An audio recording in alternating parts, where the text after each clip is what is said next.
नमस्कार। मैं के बी रुस्तगी, आपका सभी का एस्ट्रो फ्रेंड, अपने चैनल ज्योतिष की पाठशाला में मित्रों आप सभी का स्वागत करता हूं। आज के इस वीडियो में हम आज की अंतिम राशि मीन राशि और मीन लग्न जो राहु का और केतु का महापरिवर्तन होने जा रहा है 18 मई 2025 को, मीन लग्न और मीन राशि वालों के गोचर प्रभाव की चर्चा इस वीडियो में हम करेंगे। इससे पूर्व में हम सभी 11 राशि और लग्न के बारे में हम चर्चा कर चुके हैं।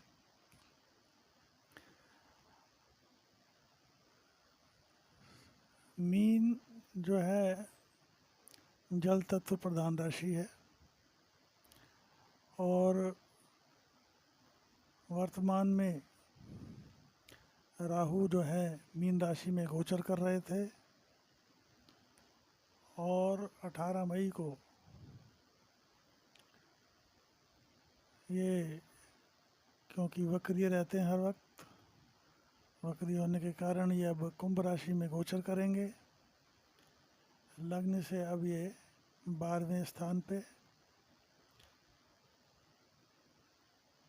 गोचर करेंगे राहु।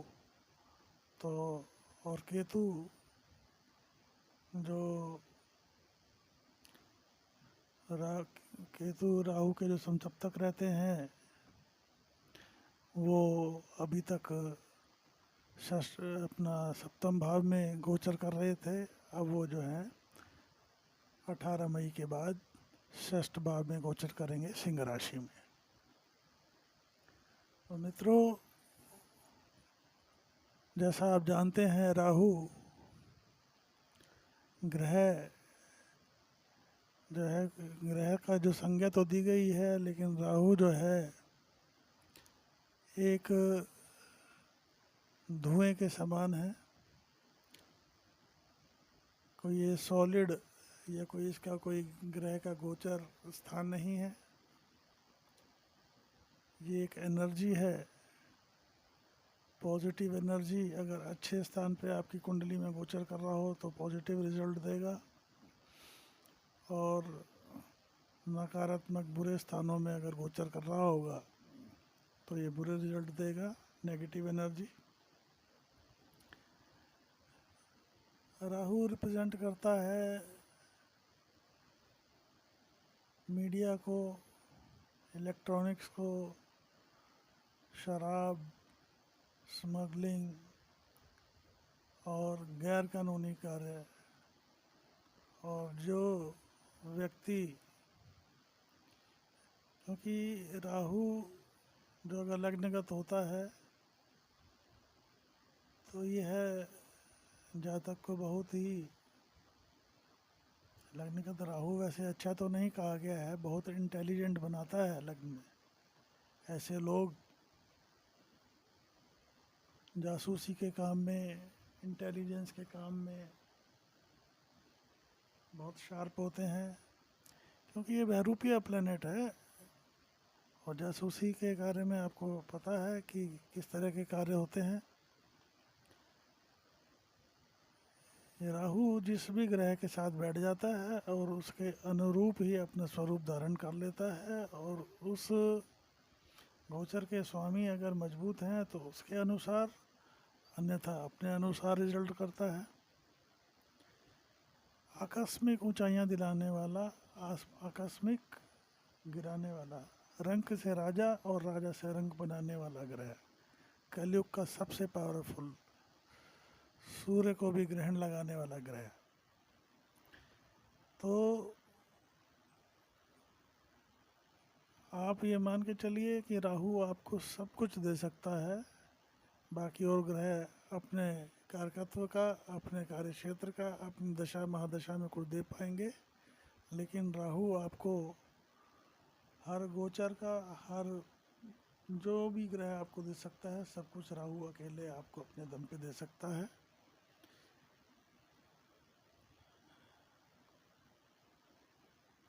राहु जो है एक, जैसे आपका मुंह है मानव शरीर का, गर्दन तक का हिस्सा राहु, जिसमें आपका ब्रेन आ जाता है, मुंह आ जाता है, ये राहु यहाँ पे बहुत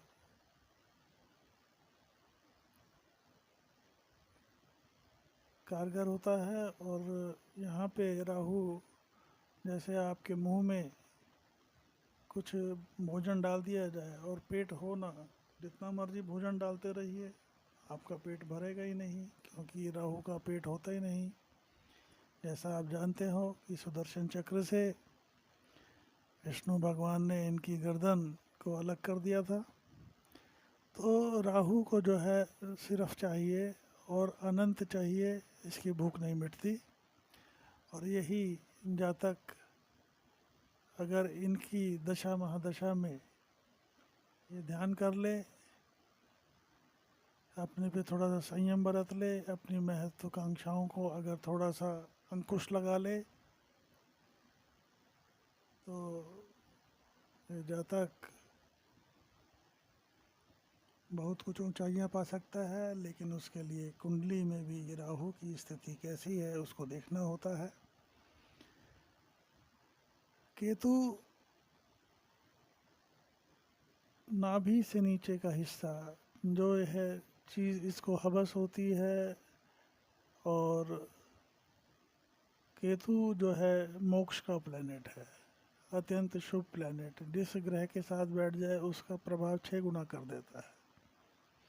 लेकिन राहु की समसप्तक दृष्टि होने के कारण केतु भी आकस्मिक देने वाला ग्रह है।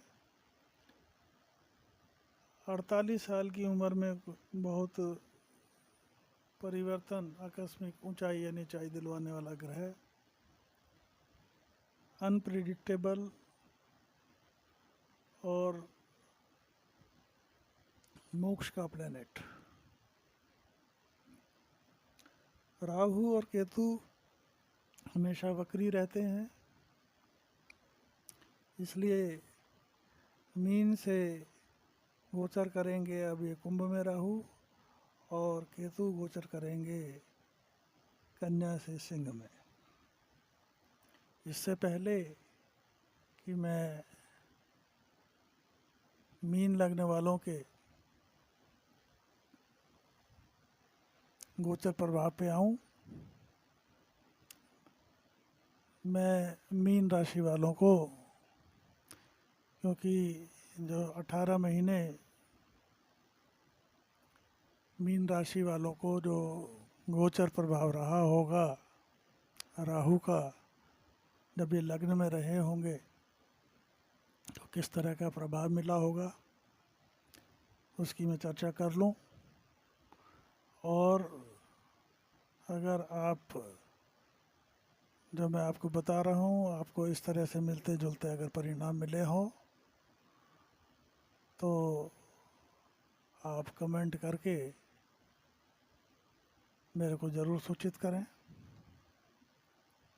जब राहु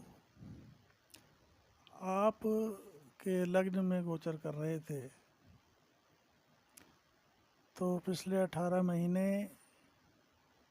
आप अपने आपके ऊपर क्वेश्चन मार्क, अपनी कार्यशैली पे क्वेश्चन मार्क, अपने व्यक्तित्व पे क्वेश्चन मार्क, अपने इंटेलेक्चुअल कार्यशैली पे क्वेश्चन मार्क, यही खोजते खोजते आपके 18 महीने निकल गए होंगे कि हमें कैसे करना चाहिए, मैं सही कर रहा हूँ या गलत कर रहा हूँ। वर्तमान में बहुत पहले आप पूर्व में बहुत बड़े व्यापारी रहे होंगे, लेकिन इस तरह की स्थिति रही होगी पिछले 18 महीने में, आप अपने ऊपर ही क्वेश्चन मार्क लगाने लगे होंगे। भ्रम की स्थिति रही होगी, लोगों को, अपने को संदेह की दृष्टि से देखना, अपनी वर्किंग, अपने अधीनस्थ और खुद स्वयं पे क्वेश्चन मार्क, सही या गलत की खोज में ये पूरे 18 महीने निकल गए होंगे। हेल्थ इश्यूज भी आए होंगे, हॉस्पिटलाइजेशन की भी नौबत आई होगी, और कुल मिला के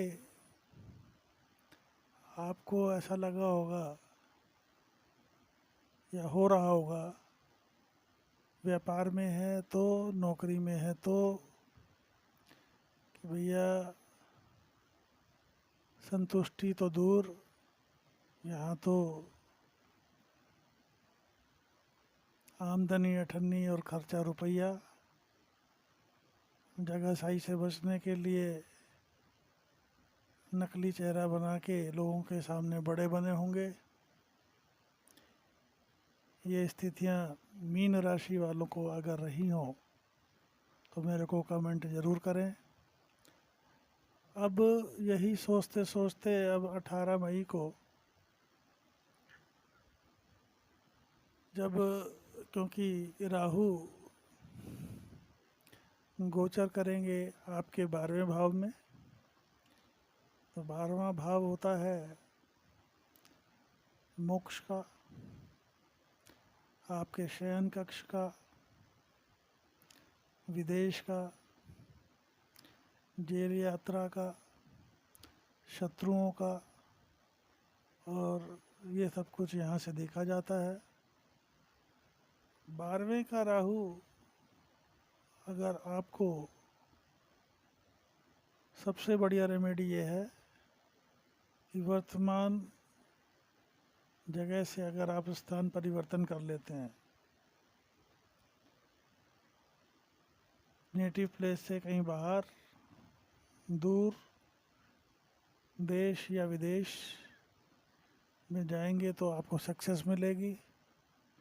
अन्यथा खर्चों में वृद्धि, नुकसान, कोर्ट कचहरी, हॉस्पिटलाइजेशन बिल, इस तरह की स्थितियां निर्मित होंगी। रात को नींद ना आना, शयन कक्ष में रातें रातें जागकर बिताना,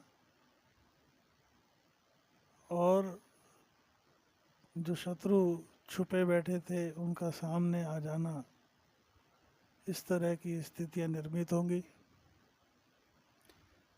और यहाँ पर बैठे राहु जब 5वीं दृष्टि से आपके चतुर्थ भाव को देखेंगे तो कोई प्रॉपर्टी संबंधी, माता संबंधी, उनके स्वास्थ्य में कोई दिक्कत, इस तरह की स्थितियां निर्मित होंगी। यहाँ पर जो सुख भाव को देखेंगे तो आपके सुखों में कमी करने वाले हैं, क्योंकि राहु की दृष्टि विच्छेदात्मक होती है। अभी तक संतान की जो स्थिति थी, मतभेद की स्थिति, ये वाली स्थिति अब जो है आपके सुख भाव में चली जाएगी। सुख में कमी, ग्रह कलह, इस तरह की स्थितियां निर्मित होंगी। 7वीं दृष्टि से आपके रोग रिपु ऋण की दृष्टि को देखेंगे, छठे भाव को, तो छुपे जो शत्रु थे सामने आ जाएंगे। कोई ऐसे रोग जो पहले कभी नहीं हुए थे वो उभर के सामने आ सकते हैं। ऐसे रोग जो जल्द से डायग्नोज ही ना हो, क्योंकि केतु षष्ठ भाव में गोचर करेंगे, ये ऐसे रोग देते हैं आपको लगता है कि मेरे को कुछ तकलीफ़ है, चेकअप कराते हैं, डॉक्टर के पास जाते हैं, रिपोर्ट सारी निकलवाते हैं, डॉक्टर कहता है रिपोर्ट सारी ओके हैं, आपको तो कोई प्रॉब्लम नहीं है, लेकिन आपको प्रॉब्लम है, पीड़ा तो आप जानते हैं। इस तरह की स्थितियां रोग देता है ये गोचर प्रभाव केतु और राहु का 12वें में या षष्ठ में होने से। बीमारी हो, डायग्नोज नहीं होगी। और 9वीं दृष्टि से अष्टम भाव को, तो अष्टम भाव में पैतृक संपत्ति संबंधी कुछ परेशानियां, कोर्ट कचहरी, ये स्थितियां निर्मित होंगी। रिसर्च संबंधी कार्य में है, ज्योतिष वगैरह के कार्य में है, तो यहाँ पे ये सफलता दिलवाएंगे। तो कुल मिलाकर मीन लग्न और राशि वालों के लिए ये गोचरीय प्रभाव मैं अच्छा नहीं देखता हूँ। यहाँ पर अगर आपको मेरे प्रेडिक्शन के हिसाब से कुछ मिलते जुलते रिजल्ट मिल रहे हैं तो गणपति की शरण में जाइए। राहु के नाम की जो है 108 बारी ओम राम रावय नमः का मंत्र जपिए, गणपति की आराधना कीजिए और शिव परिवार की सेवा कीजिए। इससे आपके कष्टों में कमी होगी। लेकिन आने वाले 18 महीने थोड़ा सा सावधानी से और सतर्कता पूर्वक बिताने का समय, क्योंकि मीन राशि वालों पे शनि की 7.5 भी पूर्व दूसरी ढैया चल रही है, जो शनि आपके लग्न में बैठे हैं। तो ऐसे में आपको स्वास्थ्य की हर तरह की सावधानी की ज़रूरत है। तो मित्रों, आपको अगर ये मेरा वीडियो समझ में आया हो, मेरे समझाने का तरीका अच्छा लगा हो, तो वीडियो को लाइक करें, चैनल को सब्सक्राइब करें, बेल आइकॉन को हिट करें, जिससे मेरे द्वारा बनाई गई वीडियो आपको समय समय पर प्राप्त हो सकें। आपके द्वारा लाइक की गई वीडियो या सब्सक्राइब हमको बहुत विशेष महत्व हमारे लिए रहता है। तो आपसे प्रार्थना है आप चैनल को सब्सक्राइब करें और बेल आइकॉन को हिट करें। इसी के साथ नमस्कार, जय हिंद, वंदे मातरम।